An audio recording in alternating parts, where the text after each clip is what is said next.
Our final Friday football show before Christmas. So happy holidays, everybody. Myself, Tim Benz, and Mike DeCourcy with you. We will be with you after the Christmas holiday next week as we preview the Browns game. So keep that in mind. Make sure you click on, as always, 9 o'clock every Friday, brought to you by Mike's Beer Bar on the North Shore. Meet me at Mike's. Great place to go on Sunday for the game that we are previewing today. Steelers versus Lions. 80 rotating taps, 500 available craft beers. Get yourself a steak and a stone directly across from PNC Park at the base of the Clemente Bridge. Mike's Beer Bar on the North Shore. Mike DeCourcy from the Sporting News, Big Ten Network, and Fox joins me as always right now here at Trib Live as we get ready to look ahead to a big game for the Steelers in terms of positioning for the playoffs potentially, and just in terms of the opponent. I think this is going to be a fun game, potentially a higher scoring game on Sunday. Should be a good watch. Mike, I will let everyone know because now you have alerted me and made me paranoid. I am not wearing a Cincinnati Bengals jersey. I guess based on the lighting and just through the camera, you could kind of see I might look even darker than what it is. It is not black and orange. This is a Syracuse number 44, as is tradition. In fact, here, I'll see if I can turn around here. It's a Floyd Little, 44. Floyd was a great guy. I loved Floyd Little. I also like the irony of me having a jersey that says Little. So I love this jersey. This is a Christmas gift of a couple years ago. I was reminded of it. And Floyd Little was one of the greats. He was so good to all of us who were student reporters there at Syracuse. I was a big fan of his. So if I got a 44, even though they didn't have names back in the day on the back of the jerseys, I wanted a Floyd Little just in case that was going to be my Christmas gift, which it ended up being a few years ago. Now, Mike, let's get right into it for this game against the Lions. Our 30,000-foot big picture view state of the Steelers heading into game day. Why don't you start with yours? Well, I will start, first of all, by saying I'm really curious about yours because I have no idea. We have these things in broadcast business called rundowns, which is basically the format of the show. Ours is very complex, very intricate. If you've ever watched, pardon the interruption, they actually share theirs with you. So I'm very curious about yours, but I'll start by saying that I'm not someone who's willing to start printing playoff tickets. They've played two very good games in a row. I was surprised at the reaction to the second of those, which was probably their best overall performance of the season against the Dolphins, being quite as and I'm not necessarily talking about fans because fans are actually still more in the wait and see mode. But the coverage I thought was very was much more positive in terms of the projection of what it meant. The performance, you'd say whatever good you want about the Dolphins game. I'm not sure you can say enough. They did everything they wanted to do on Monday night.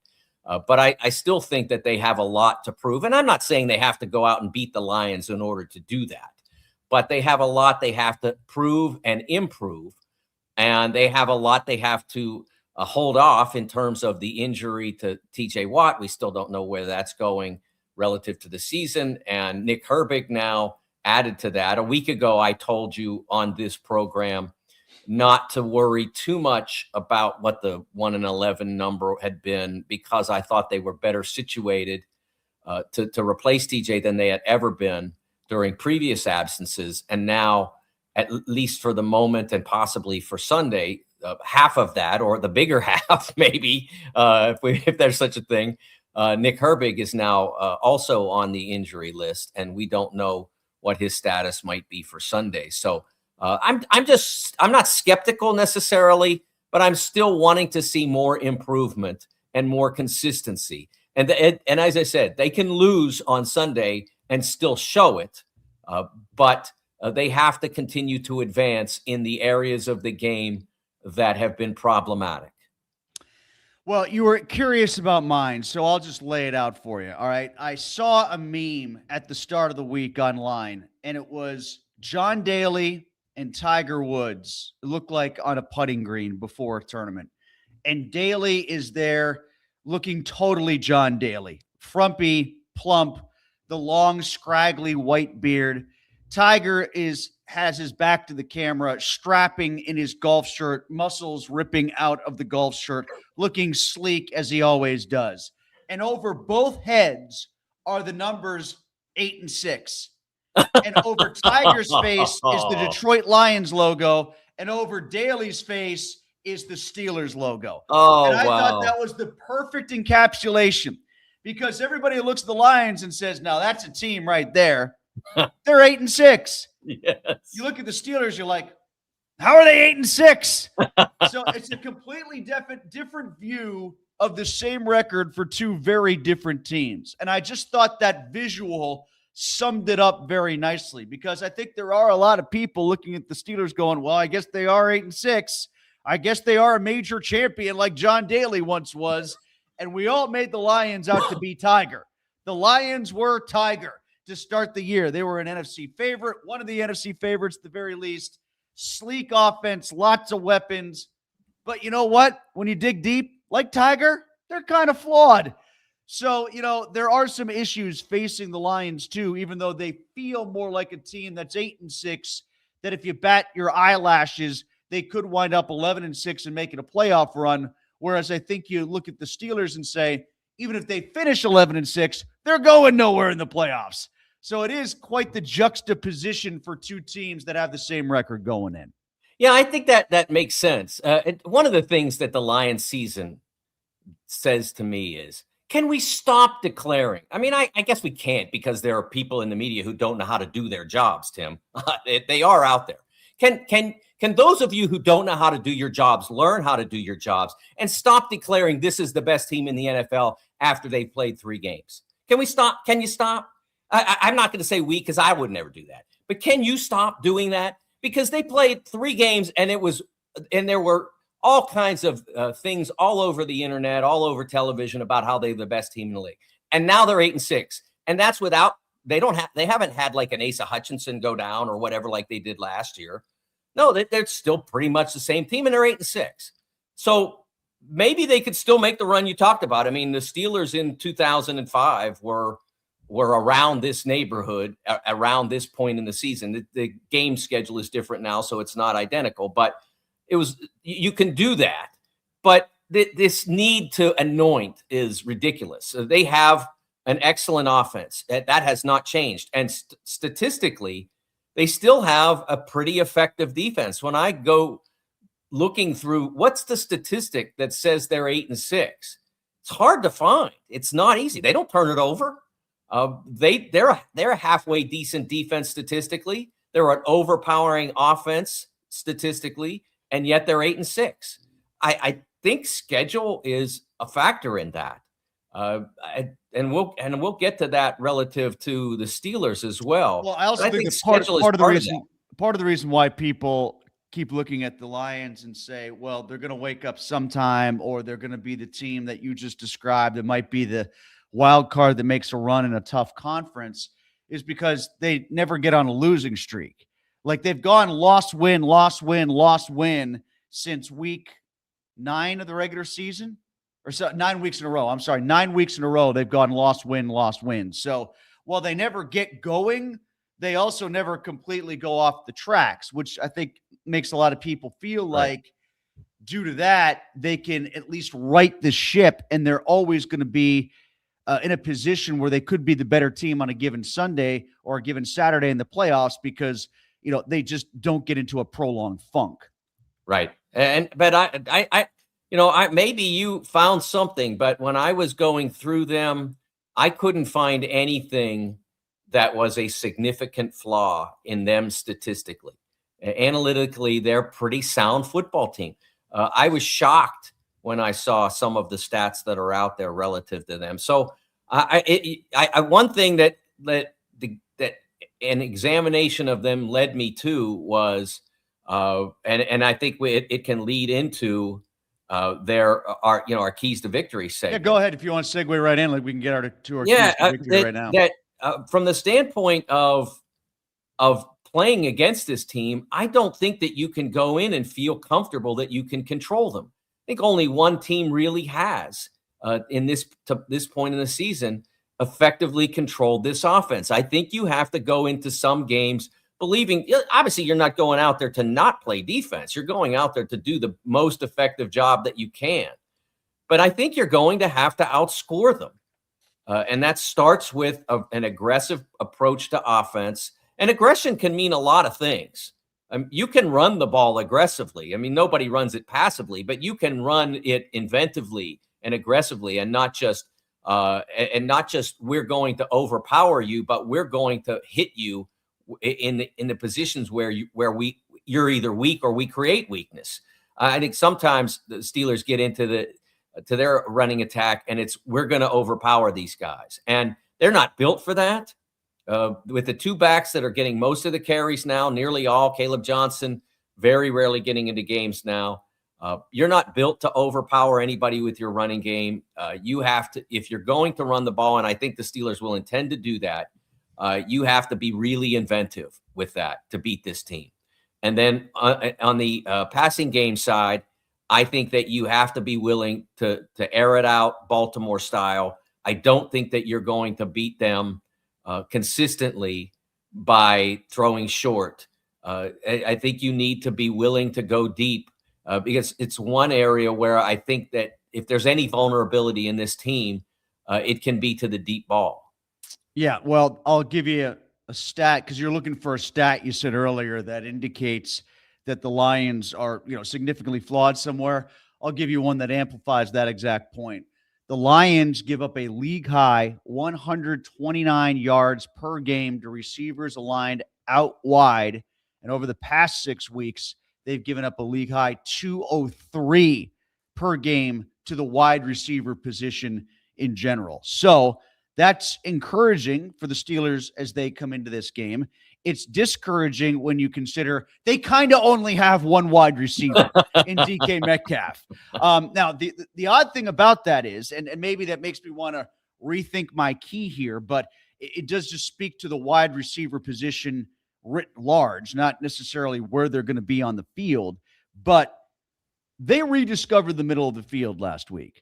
Yes. Don't be afraid to go there again. And when I say afraid, I'm choosing my words very carefully there because the Lions do a decent job usually against tight ends. As I just talked about, they're most vulnerable to the outside as opposed to the inside. They have Anzalone. They have Campbell, guys who are decent inside linebackers. They play base more than any other team in the National Football League, so they don't feel like they have to get into sub to protect the middle of the field in any sort of way. But I would just implore the Steelers to not forget about the middle of the field. How about that? Right. Even if you do want to work outside the numbers because that's where the Lions are the most vulnerable, it makes sense. I get it. But don't ignore the middle of the field because when you saw Miami play cover 2 and they felt emboldened to go there, they were proficient at it. Like, right. It was almost all of Rodgers over the middle passing yards for the entire season were in that game on Monday night. Yes. And his best throws of Monday night, the 3 throws over 10 air yards that he hit were all the middle of the field. Now, some of that was run after the catch when DK was shedding Minkah Fitzpatrick and running to the end zone, which was a great highlight. But I'm just imploring the Steelers, even if it's not the primary game plan because of what the Lions do well versus what they do poorly, don't forget that it exists and still use it when appropriate. Yeah, I think the passes, the couple of passes to Muth, Pat Freiermuth fit what you're talking about as well. It doesn't seem like that they feel comfortable with any of the other tight ends in that area of the field. So when space is created for him, if you are stretching that downfield passing game and using DK to do that, and now Valdez-Scantling has shown at least that he can stretch you a little bit. The first game, the Baltimore game, he did not catch a ball, but was out there, and they all felt very comfortable with what he had done. But in the Lions game, in the Dolphins game, he was effective with the catch and stretch that one out. So they can feel like they've got a couple of guys that can go long, go deep, and perhaps pull off the catch. I think at some point we're going to be disappointed by him dropping a ball that might be a big play. But if he continues to stretch things in that way, he might create big plays in other directions. So, so his addition could be very helpful.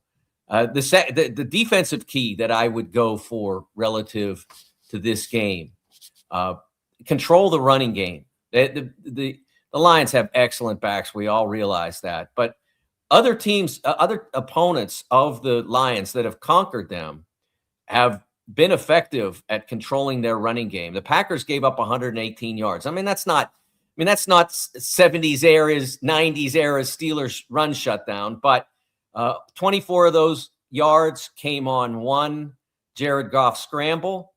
So now you're taking it down to about 80 yards. I think for the most part, the Steelers can live with that. If they can keep them to 80, 90 yards, I think they could be really successful. The Rams did better than that, and the Rams are not an elite defense. They're an excellent team, but not an elite defense. They only gave up 70 to the Lions. Yeah, so Gibbs has only had one game over 68 yards in the ground in the last 5. Now, it was huge. He blew out the Giants himself with 219 yards or something like that, but the other 4 games in that pack of 5 that, as I mentioned, loss, win, like everything else they've done. Right. He's been 68 or under. Yeah. So that's a part of the game. They've shown they can do it. They've done it. They've shown they cannot do it as well, but they showed they could do it against Miami when Miami had very little else on the table, and they still were able to do it. And so I that's something that they have to be able to control the run when the passing game is also a threat. That's an element of this sport that they still haven't totally shown that they're capable of doing. That's exactly where I was going. Sorry, I was just gonna. My defensive key is hand in glove with what you're talking about right there, and actually the point that you made about the run defense, and that is, hey, I'm sorry guys, you got to do more than one thing at once. Like for all the griping that we've done about the Steelers' run defense, when they have been able to just key in and stop a back, they've stopped the back. They slowed H.N. They slowed Taylor. They slowed Josh Jacobs. Their issues have come where they've had to defend a quarterback and a running back at the same time. Josh Allen, Lamar Jackson, Justin Herbert with Kamani Vidal. Herbert's the 3rd leading rusher amongst quarterbacks in the NFL. Who else am I forgetting about? There's another guy in there that I probably wanted to throw into that mix. Oh, Justin Fields and Breece Hall. Right. When they've had to think about a running quarterback and a running back, they've had problems. Correspondingly, they've also had some issues when it comes to, all right, we want to key on a back, but then they've left themselves vulnerable to the passing game. Right. Mentioned Jacobs. Well, then you saw Jordan Love go off. They got spooked by Chase Brown in the first half of the Bengal game, Bengal game. They adjusted on the fly. They tried to take away Chase Brown, and then they got lit up by Flacco and the 2 wide receivers. Right. I'd also argue that they did a really good job against Swift and the Bears running game, but then Caleb Williams threw for 3 touchdowns. And let's be honest, if he was more accurate, he would have had 5.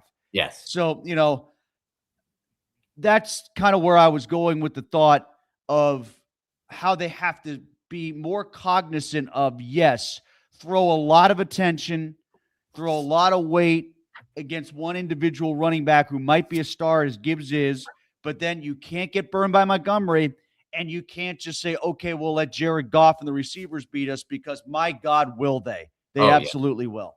Absolutely. My bonus key is kind of non-football related. So tell me what yours is as we move forward. My non-football. Oh, that's about what Aaron Rodgers had to say.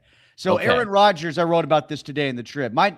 This is a little bit of an intangible. This is for my bonus key. It's a bit of an intangible because Rodgers came off the field to the interview with Lisa Salters in the waning moments of the broadcast on Monday Night Football. And he talked about belief. He said he wants to see more of the belief there because we won in the cold. We're in first place by a game over the Ravens. And he was chronicling all these things that are going right. He said the belief can start to rise now. And I think he was talking about within the walls of the locker room.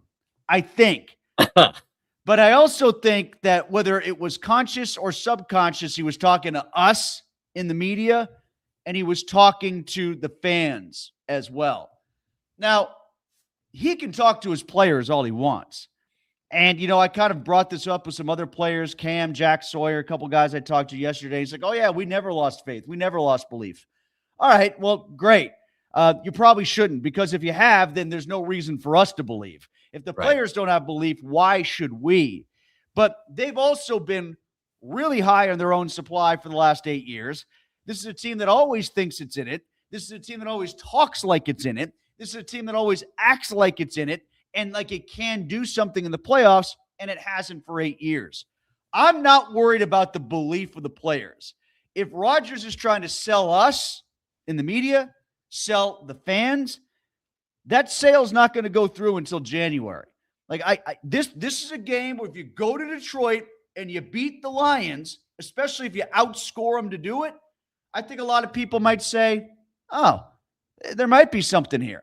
Like, they might be a team that could do some damage, but still, no one's going to believe it until it's January in the playoffs. A win over the Dolphins in 2-degree weather at home isn't going to sell the populace. Well, I here's where I'll differ with you just a little bit. I think that if he is speaking to the fans, he's not speaking to Twitter. He doesn't care about Twitter.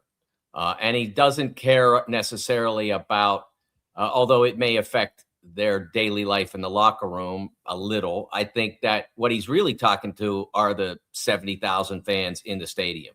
Because you had, on the one hand, what we saw and heard in the Buffalo game, during the Buffalo game, and then what we saw and heard on Monday night, the response that they got.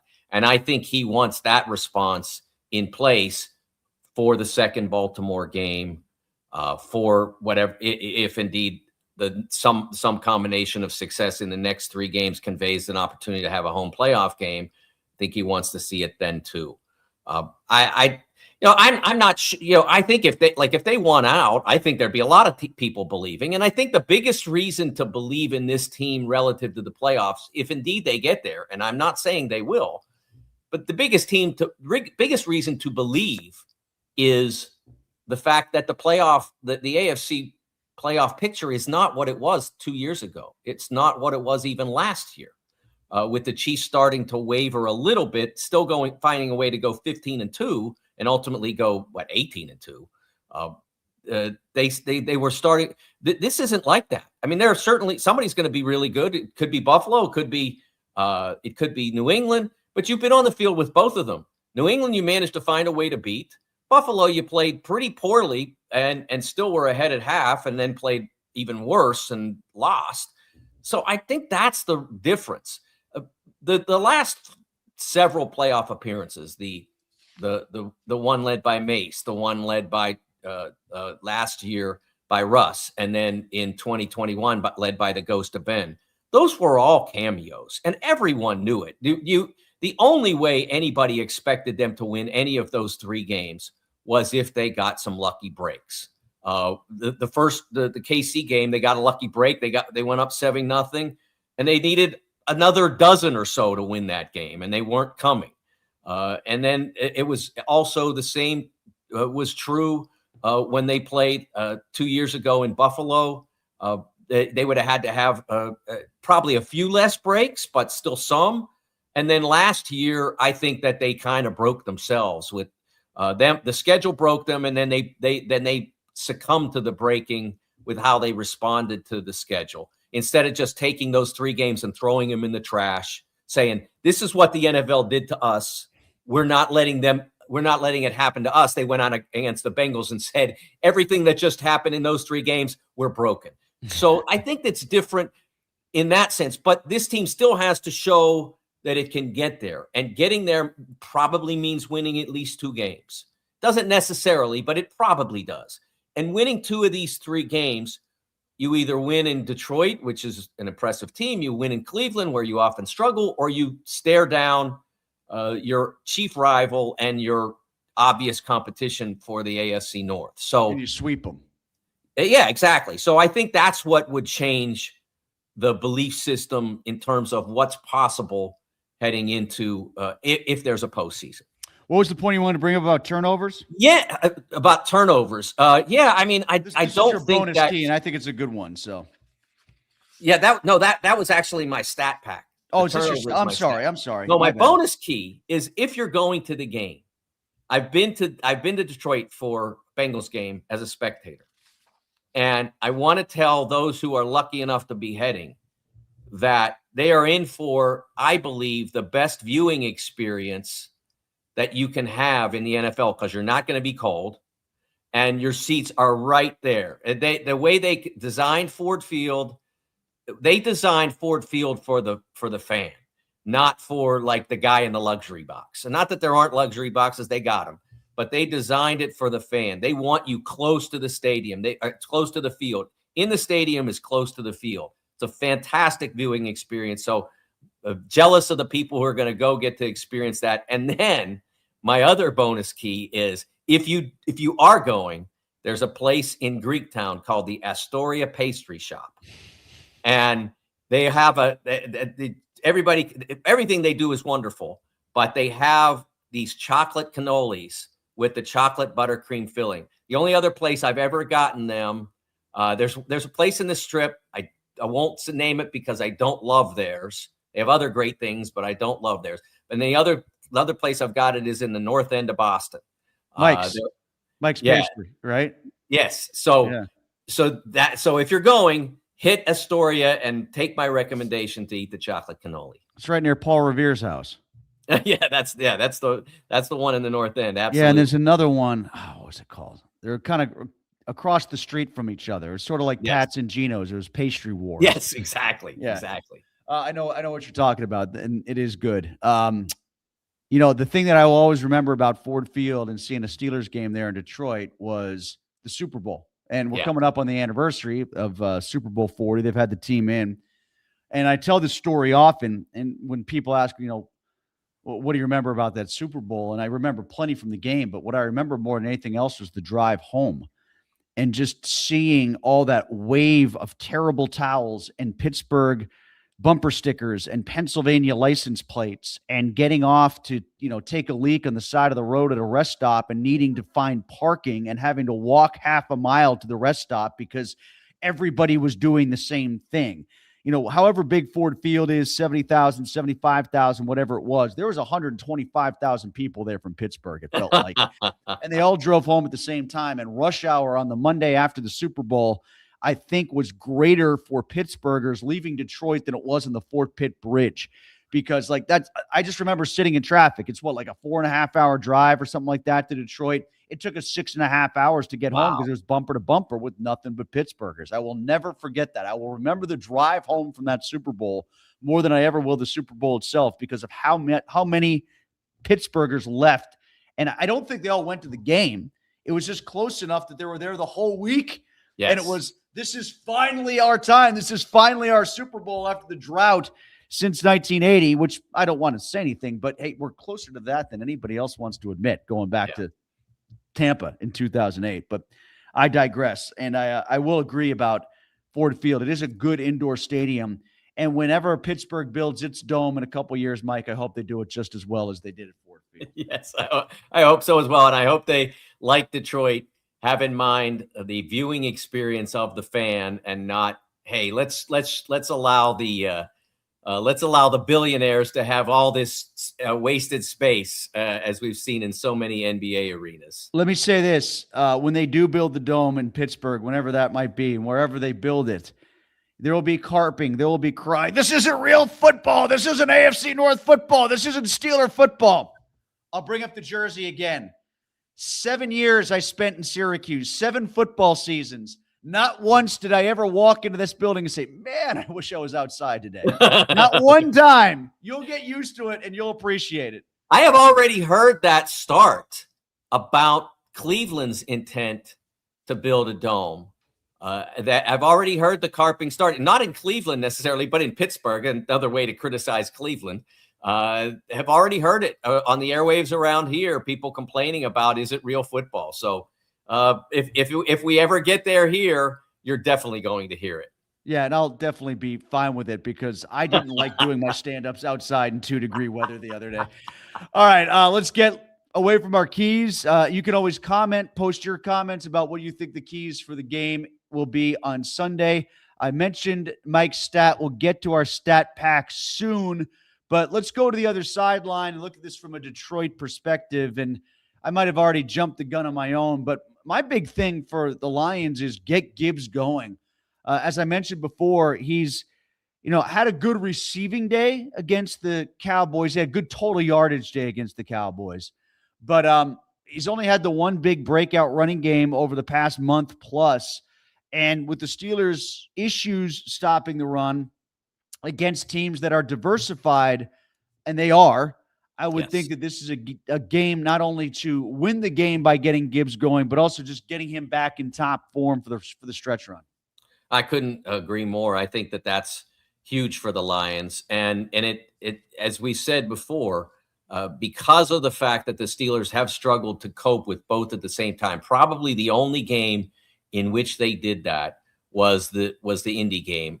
Because Daniel Jones, he does have some really good wideouts. Alec Pierce, he's got the great tight end and Tyler Warren, and they were able to shut that down as well as Taylor at the same time. It's probably the only game all year when they've had to face both elements of the sport and been really comfortable in defending both. So this is another challenge in that regard. You're going to give up some yards. You're going to give up some points. You can't feel like you failed if one guy has a successful day, as long as it's not an overwhelming day. For the Lions, I think that they have to look at it, and I know they, like you said, win loss, but their struggle recently has been not to the degree of Steelers 2024, but their schedule has been somewhat their struggles have been somewhat schedule related. Even though they beat the Cowboys, they gave a ton of yards and a lot of points, and the Cowboys got to 30. They just couldn't. The Cowboys have a terrible defense and couldn't stop the Lions at all. But the Rams, Cowboys, and the Packers in a row, that's 2, 4, and 10 in scoring average in the NFL that they faced. The Steelers are 13, so they're not awful in that department. But I don't think we look at this Steelers team and say, "Wow, how do we stop them? How do we hold down their points?" Sometimes the Steelers willingly hold down their own points. So I think the Lions have to look at this game with some degree of confidence that they can be themselves again and expect that to be to have a competitive advantage between that and the home field, that they should feel confident that they can win this game. So I think that's the most important element of this for them, is the approach that says this is not a breather, but it's also not having to climb Everest and try to stop the Rams. Well, I jumped the gun on your stat pack, so why don't you give us your stat number for this week? Yeah, as I mentioned before earlier in the show, that I looking for the element of the Lions that explains them statistically, that explains what their weaknesses are. I thought, my first thought was, well, they must be turning it over because they're a high-powered offense and they score a ton of points, so they must be shedding the ball constantly in order to have the 8-6 mark that they are, and the much greater struggle to reach the postseason than the Steelers face right now. The Steelers really could just win the last game and get in, and they also could not win any games and get in if the Ravens were to lose the next two. I believe that's mathematically the right formula. But the Lions are going to struggle to get in regardless. So they're facing a difficult situation. And through all of that, they've only turned over the ball 8 times all year. How is that possible? That's first of all, it's how is it possible, period. Second of all, how is it possible you've only turned it over 8 times and still lost 6 games? That's the number that, of all the numbers that I looked at in regards to this game, I kept having to go back and say, am I looking at this wrong? Am I looking at the wrong column? But that's the number. They have only committed 8 turnovers all year. Goff doesn't throw picks. They don't fumble. I think Goff has 5 picks and they have 3 fumbles, I think is the total for all the offensive plays they've run, because they've scored so many points. So the Steelers can't go into this game and give it away much.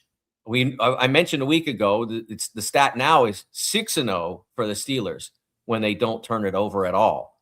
which is pretty remarkable correlation between that and how many victories they have overall. So they can't give it up much, but they also can't go in expecting that to be a huge component of what they do to win this football game. Well, I'll give you one more where you're talking about trying to figure out where they're bad or where they've gone wrong, the Lions. They give up 7.5 yards per pass attempt. That's better than only 5 defenses. The Cowboys and Bengals being 2 of them, 2 other historically bad defenses. So that's another one. Like we talked about outside the numbers and to the receivers specifically, but just per pass attempt, the Lions could be better. Their secondary is banged up. They are trying to patch it over. Like when you hear Mike Tomlin talk about, well, they do have Arthur Millette and DeMonte KZ and trying to spin that as a positive somehow, that's telling you where the state of affairs is for the secondary with the Lions. I'll give you one more, though, and this is sort of a positive one for the Steelers. It comes from the 33rd team.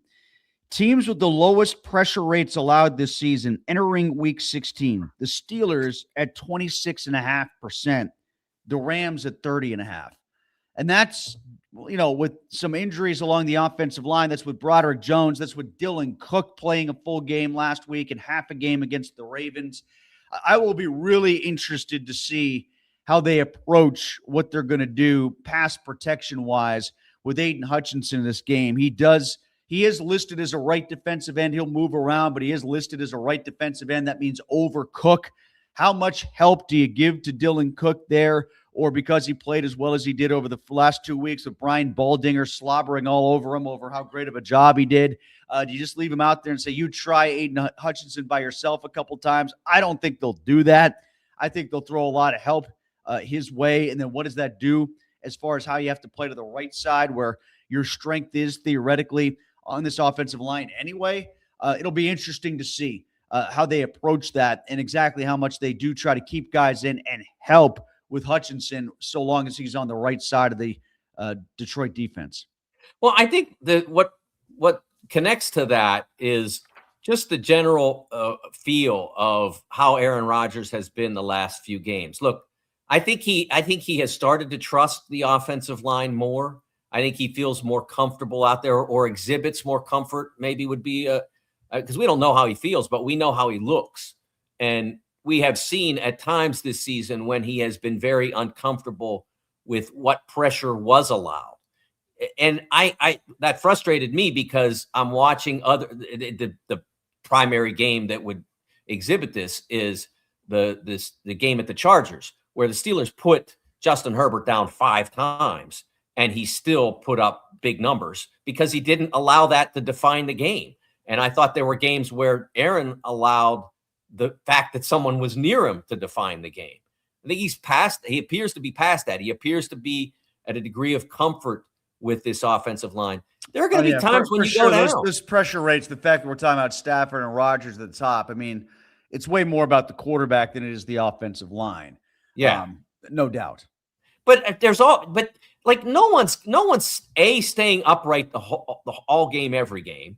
And B, never having to say, okay, oh gosh, there's a guy coming out here. I guess I got to go that way. Or, okay, I'll roll out or whatever it might be. Or sometimes as he did, I think it was the Baltimore game where he let a guy go completely over his shoulder and survive the play to complete a pass.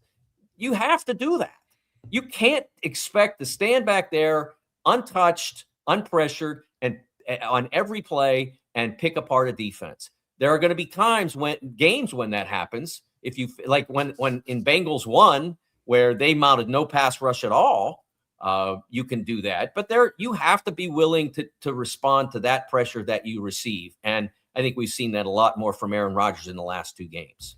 Time now for Who Will Take Flight. This is where we talk about Flight Night at Mike's, Monday Night Football. It's Old Man Rivers, Phil Rivers against the San Francisco 49ers. Go to Mike's, get yourself a flight, sample one of their many draft beers, a couple of their draft beers. Get 5 little pours and have yourself a nice evening watching the San Francisco 49ers from the best division in football, the NFC West. Boy, was that on display last night. You look at that, and it's like every team is double-digit wins and only 3 or 4 losses, except for the Cardinals, who have yet to win a division game. So everybody's beating up on them and then taking off from there. But it's the Niners against the Colts with Rivers at quarterback. So that'll be an interesting watch, regardless of how things go, even though it is an NFC game on Monday Night Flight Night at Mike's. For me, why don't you go first? You go first on your flight. Yeah, for the Steelers, it's pretty obvious that the player who needs to take flight is Jack Sawyer, because whether he gets Herbig back in front of him, or whether he is just the lone player, and they have to bring somebody in, and I know they have signed a player that's available in case Herbig isn't able to go. Sawyer is Jeremiah Moon. Yes. Sawyer has got to have a significant game on Monday night against Penny Sewell, by the way. Yeah. Well, even if he doesn't make a ton of plays, he has to make sure that Sewell isn't getting to the next level. He has to make sure that Sewell isn't completely throwing him out of the play, and therefore there's a huge lane to run through. He's got to do a good job at what is available. Sewell is a great player, and so you may not be out there getting to Goff over and over again, or making the initial play on the run, but play the edge intelligently. Don't just try to create traffic. Make sure that you are there to string the run out if it comes your way. Make sure that it's not just, okay, I'm just going to take Sewell out of the way and let's leave it to Joey to make the tackle on Gibbs coming around the edge. That was the one criticism I had of TJ's play this year was not how many sacks he was getting. It was how often he crashed down on the outside and just let the guys behind him make the play, or decided that he was going to just go ahead and crash on the fake handoff and make a beautiful play, except that the guy didn't have the ball. That would be my one criticism of TJ's play to this year. I don't want to see that from Sawyer. I think there needs to be more control in how they approach the stopping of the run, and I think they did that on Monday night. They were not throwing themselves on blocks just for the sake of doing it. There was a lot more intelligence in the way they stopped the Miami run. Well, there's 4 different guys from the Lions on the injury report. Sorry, take that back. 6 different Lions on the injury report to some degree or another, whether it's limited participation, full participation, on, off, whatever. 6 guys are mentioned who are offensive linemen. So, they've got guys who are playing through stuff. They've got guys who are dotting around, but Sewell hurt his ankle in that last game, and he isn't on the injury report. So they're listing a lot and not him. So I'm assuming then he's healthy enough and good to go. And Sawyer's going to have himself quite the tough time. Like you said, you wrote it in the rundown, our fabled rundown here, Mike, that it better be Sawyer. And I'm sort of the same mind with my guy, and that is Dylan Cook, who I just talked about. My guy to take flight, it better be Dylan Cook, because for as much as Aaron Rodgers is good at getting rid of the ball quickly, like we just talked about, and protecting himself, he's going to have to be one-on-one with Hutchinson at some point. At some point, he's going to have to be. So don't let that turn into a circus. Absolutely. Yeah, and from my point of view for Denver, I'm going to go with the 2 linebackers, Campbell and Anzalone, for the reasons I pointed out before. They play base a ton. They'll be out there a ton, and they're going to have to take away the middle of the field if the Steelers feel like they can go there all of a sudden again after what happened last week. For the Lions, for me, I'm going Jamison Williams, who has, in the last 3 weeks, 29 catches for 274 yards. 29 catches, 274 yards, 3 weeks, okay? Only one Steelers wideout, and I bet you can guess who it is, has more than 29 catches all season. So there's Wilson? A number for you. Yeah, that's him. You're right. Skowronek. Yeah, you got it. Let's go around the league here. We got to do that before we get to our predictions and get to some comments. And I'll start off by talking about that game last night. It was unreal. I thought the Rams-Lions game was as entertaining as it was going to get. Then I saw the Seahawks-Rams game. I think to a point, if you're Sean McVay, you want to cease being in so many entertaining games and want to make your defense have them be more dull, because it was going down that road for a while in that contest. Then all of a sudden, you had the Rashid Shaheed punt return. Okay, I get why they made the call that they did on the 2-point conversion. Technically, it looked like a backwards pass, and then the ball just bounced into the end zone. And Charbonnet got a 2-point conversion on a play he didn't even know he was making. Mike, I want to see across the landscape of fantasy football how many semifinal victories go because of 2 points to Zach Charbonnet. All right, like that's going to be the siren song of the defeated in fantasy football this week. I love it. I will say that one of the things that I noticed this week was the number of people, and I wrote about this at sportingnews.com, the number of people in our business who wrote that the Chiefs dynasty is dead. Like that was the headline in multiple, the ESPN.com was graceful enough to say, is the Chiefs dynasty dead? But there were others that said it's dead. That just pronounced to DOA, time of death, 7 p.m. Sunday night, whatever it was, that they were done. And I just don't understand why we can't learn from history.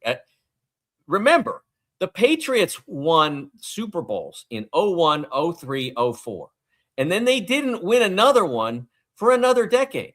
But they were still great all that time. They were 17-0 in one season.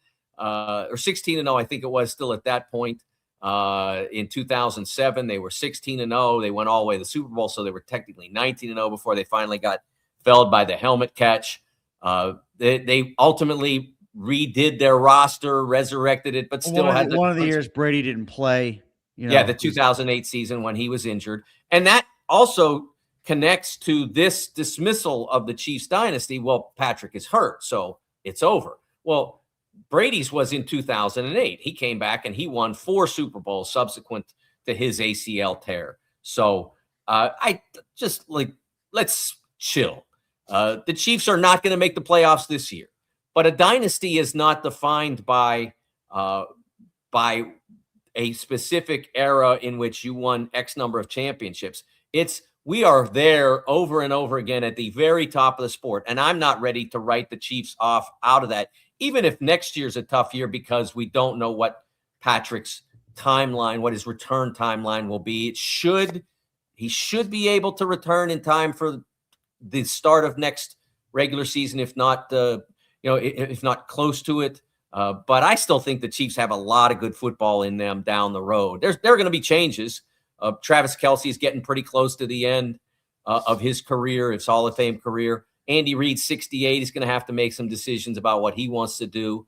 But I still think as long as you have Patrick Mahomes, you've got a chance to be great. Do the Patriots beat the Ravens? Wow. They should. I think it's bad news for the Ravens that the Patriots lost last week. I think it was great news for the Steelers that the Patriots lost last week. Right. Because however, if you were still holding out wild card hopes, however much it empowered the Bills, it put the Patriots in a position where this is a kind of a must win for them. There are certainly mathematical ways they can win the division without winning this game, but you have to look at it at this point in the year when you are nose to nose with your chief competition for the division, that you have to win every game because you're going to expect them to win every game. And so it's enormous for the Patriots. And I do think that we have, like what we saw last week from the Bengals and the Ravens, felt a lot more Bengal-y to me than it did Raven-y, if you know what I mean. What did you want to say about the Dwight Clark catch? How did this come up? Yeah, did you see, if you saw the incredible catch or pass that Caleb Williams threw in the Bears' most recent game? It came from almost the exact direction that Montana's throw to Dwight Clark in, I think it was the 81 or 82. 81 NFC Championship. 81 NFC Championship game. And it came from almost the exact direction Montana threw. And his was actually through 3 defenders, Caleb Williams was. And so I saw someone breaking it down and talking about it and in comparing the two. And it just reminded me of how the catch, as they like to call it, is the single most overrated play in NFL history. They replay it as if it were the immaculate reception. It's not that great a play.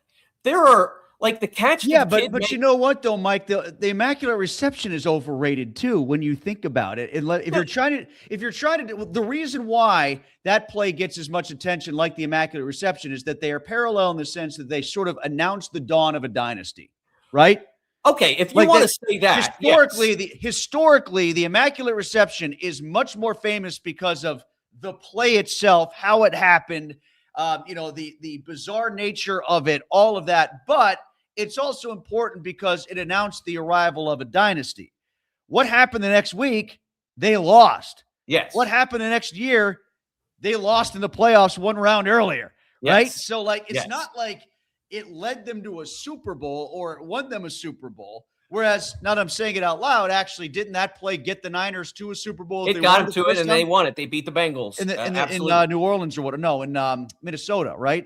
Or Detroit. Actually, it was in Detroit. Yeah, it was in the Superdome. Yeah. So, actually, the Clark catch in terms of what it meant for that year and what it meant for that championship was more important than the Immaculate Reception. The Immaculate Reception was just a crazier play. Yeah, that's what I'm saying. Like the Immaculate Reception was insane as how it happened. So that's why it's special. It won a game, and the composition of how it worked out and the rules at the time and the mystery and did it really hit him and all that stuff. That all plays into it. But for me, this is presented as an incredible football play when what I would compare it to in Steelers history is the Santonio Holmes catch, which to me is a much more difficult throw and catch than the Clark play. But I don't think that the Santonio Holmes catch gets nearly as much publicity and it's not just a matter of years and accumulation, but even now, like, I don't even think the Holmes catch has a nickname, and it's a dumb nickname to call it the catch. It's another of my pet peeves. If your rivalry is called the game, try harder. Like, come up with something like the backyard brawl. Have a good name. But anyway, I just wanted to go down that rabbit hole because I wanted to put it on the record somewhere. Now every name you can't do anymore. You can't call it the Civil War. You can't call it the Holy War. You're not allowed to do that. So all the good names. You can always find, like I said, if you can find the backyard brawl, there's something out there that fits your rivalry that makes it better than the game. We've got the game Harvard, Yale. We got the game Michigan, Ohio State. And we got the game Stanford, Cal. They can't all be the game. Well, it's usually Michigan, Ohio State. That's for sure between all of those. Although on Ivy League levels, Harvard, Yale's pretty good too. Have you ever been to a Harvard, Yale game? I have not. It's exactly what you think it is. It's people tailgating in fur coats with expensive cars and tons of white wine. I've been to Harvard Yale tailgates. If it was anything else, you'd be disappointed, right?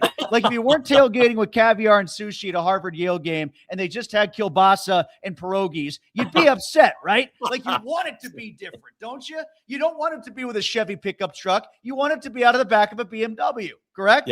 Yes. Okay. 100%. So they play the part. I've been to Harvard Yale tailgates and they play the part. So that's awesome. All right. That is awesome. Let's get to some comments here. And we'll start with Pete Serene, who says, if it's loss, win, then what did they do last game? Well, they lost. So that means it's probably going to be a win against the Steelers. I am going to pick the Lions. I'll give you a score in a minute, but I am going to pick Detroit. But I do think the Steelers are going to stay in this one.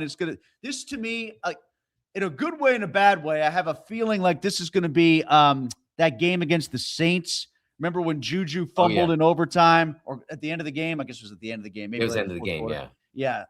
Shootout back and forth. The Steelers needed that game late in the season. Was that right before or right after the Jesse James play, maybe? If I'm remembering, that was. I think that was 18. I think that was one of I think that was a playoff decider type game. That was the one that put them, if I remember correctly. Oh, that put them on the cusp, but then they needed help, right? Then they needed help, and they didn't get it from the Baltimore. That was part of the 2018 collapse. You're right about that. Yeah. Yes. Oh, that's right. And then they had they saved their season for a second against the Patriots in the Jalen Samuel game where he had 158 yards rushing and Hayden picked off Brady. That's what it was. Yeah. But no, that sort of interconference, it's going to be a shootout. It's going to be tense. It's going to be exciting. 425 game. Like, I feel like it's got that kind of vibe like it did in 2018. So it's going to be a fun game, I think, but I do think Detroit's going to win to sort of underscore Pete's point. This guy says, feel that steel, his name is. I'm in the I know mode. I know it's just another season under the standard. How? What is the standard? The standard is what Mike Tomlin said it is, Mike. The standard is the standard. The standard is the standard. Yeah, but I don't. You know what he meant by that? It's winning Super Bowls. It's being in Super Bowl contention. I'm just gonna say this one more time. I have followed this team since I was 10 years old. So that means that that would mean 49 years that I would have to be miserable. I'm not doing that. Like, they've won it 6 times. That's more than anyone else. I don't buy that this is under the standard. First of all, we don't know where it's going. Well, it's not more than the Patriots. It's as many as. Yeah, it's more than everybody, but no the one Patriots, else has more. The Patriots no one else has more, right? So I don't buy. I think the standard is that they remain in the picture, and they have been at varying degrees of the picture in this playoffs skid. They were in 17. Could have been and should have been, Jesse James caught it, number 1 seed. In 2021, as I mentioned before, they had to have a series of fortunate events just to get in, and we're fortunate to be there. So these seasons aren't all the same. They are all, in the end, not what you'd love them to be, and they haven't been anywhere near what you'd love them to be from 17 to today. But we still don't know where this one is headed. And I'm not saying that I believe that they're going to make the Super Bowl. I'm not even saying I believe they're going to make the playoffs. I think they have a very good chance, but I still don't know what this team is. That's the thing that when people say, "Oh, I know that this is another 9-8 or whatever," I still don't know what this team is. I've seen them play excellent football, and I've seen them play disappointing football. I haven't seen a lot of horrendous. There have been horrendous halves, but full horrendous games, there hasn't been a lot of that. So it is an odd and hard team to define for me.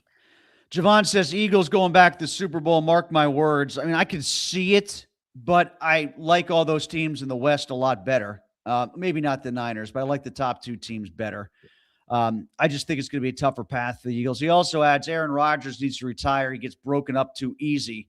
I don't know what he means by that. I actually think that Rodgers has played 2 of his better games the last 2 weeks. Yes. I mean, I would have bought that a little bit more readily had we seen that post after the Buffalo game, but he's been a lot better the last 2 weeks, particularly the last 6 quarters. Victor says, I've been a Browns fan for 50 years, and when I die, I want 6 Cleveland Browns to be my pallbearers. That way they can let me down one last time. Yeah, I've heard that one before in various forums. I think I've heard that about Pirates, too, 6 Pittsburgh Pirates as well. But it's just as applicable for the Browns. Indeed. It's more applicable for the Browns depending on how old you are, because my lifetime, they've won 3 World Series. The Browns in my lifetime won 1 NFL championship, I believe it is, and have been nowhere near it since. We've also got to be concerned, though, for as bad as the Browns always are, it doesn't matter. The Steelers the last 7 years have won in Cleveland 1 time. Oh, yeah. It's going to be a challenge next week, but obviously they've got a greater one right ahead of them. All right, Mike, we're coming up against it, so let's get to our predictions, all right? What, you want to go first? Sure. I'm just going to say, don't take me seriously because I've picked against the Steelers multiple weeks in a row, at least the last 2. They've won both times, so I'm not changing up on that. I'm going to go Detroit 31, Steelers 26. I was going to hit my prop last week. I had it so easy. I was under 1.5 touchdowns, I think it was, for Tua touchdown passes. And like, they weren't ever going to score a touchdown unless the Steelers said, go ahead and score a touchdown. Unfortunately, relative to the prop, the Steelers ultimately did say, go ahead and score a couple, and they did. All right, well, I'm going to go with the Lions here, as I mentioned I would before. By the way, I'm trying. Now you got me thinking. I can't remember what my prop was last week. I'll find it. But I know I got the game right. I picked the Steelers to beat the Dolphins. I'll pick the Lions, and I pushed on the spread, by the way. I'll pick the Lions here. 33-27 is my final score. Here's a note for you. 15 straight wins for Detroit after a loss. So they don't have back-to-back losses like we were talking about before. My prop, Montgomery, over 37.5 rushing yards at -118. This kind of goes in line with what I was saying before. When the Steelers tend to overload to stop one guy, somebody else hurts you. I wouldn't be surprised if you see Montgomery hit that number with ease this time around. For maybe he's like the Keaton Mitchell or whatever his name was from Baltimore at the big run, or like, you're worried about the props of the receivers of the Cincinnati Bengals, and then Chase Brown walks away with 136. Like I could see something like that happening. You know what I mean? I did forget to mention. I think my score on the game, I believe, I don't know if I mentioned, was 31-26. If I didn't, so I think we both have them covering, which is an interesting. It was 6.5 last I saw. Yeah, I saw a 7. So I've got mine under because I got it at 6. Oh, you saw it at 6, you're saying? I thought yeah, that's what I'm saying.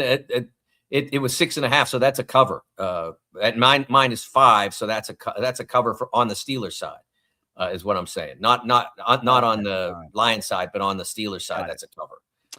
And my prop for this week, I forgot to mention, is Rodgers over 199.5 is the even money line. Oh, he'll get. I didn't see that one. I should have gone with that one. That's he's going to get that because they might be behind and they'll be catching up. And like we've talked about a number of times, those corners and the field outside the numbers where they like to live, they're going to find some room there. They're going to hit a few balls, I think. There you go. Especially in a dome inside, not having to worry about the weather. As I look outside, and it's blowing snow around out there again after being 55 yesterday and thunder or whatever the hell was happening last night. All right, Mike, I appreciate it. Have a good Christmas, and we'll catch up the day after Christmas before the Cleveland game, all right? All right. Merry Christmas to you, Tim. Happy holidays and Merry Christmas to everybody that's made this show the fun episode that it's been. This is, I think, our 18th so far. We appreciate you for sticking with us through all of that. Yeah, and helping us grow the brand. First year out there. Hopefully people come back for the rest of this year and into next season as well. Thanks to our sponsor, Mike's Beer Bar on the North Shore. Meet me at Mike's.